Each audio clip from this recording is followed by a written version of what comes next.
প্রিয় দর্শক দেখেন, এই ভাইটা প্রতিবন্ধী, এক হাতে মাল গোছায়, এক হাতে মাল বিক্রি করে, এক হাতে দোকানদারি করে। দেখেন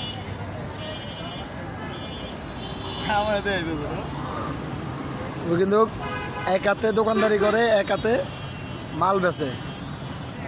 ওর কিন্তু প্রতিবন্ধী কিন্তু কই দেখেন এক হাতে মাল বাস করে কিভাবে, দেখেন এক হাতে বা মাল বাস করে। দেখেন ওর মতো প্রতিবন্ধী হয়ে ওই যদি ব্যবসা করতে পারে, আর ভালো মানুষই প্রতিবন্ধী হয়ে মনে হয় ভিক্ষা করে, ওই এক হাতে দোকানদারি করে। দেখেন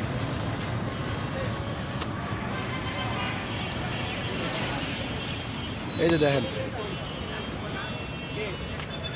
ওর নাম হলো ফাহিম। ফাহিম শিকদার। তোর নাম কি রে? ফাহিম। তোমার এক হাতে কি, এটা কি প্রতিবন্ধী নাকি তুমি? এক হাতে কি তুমি দোকানদারি করতে পারো?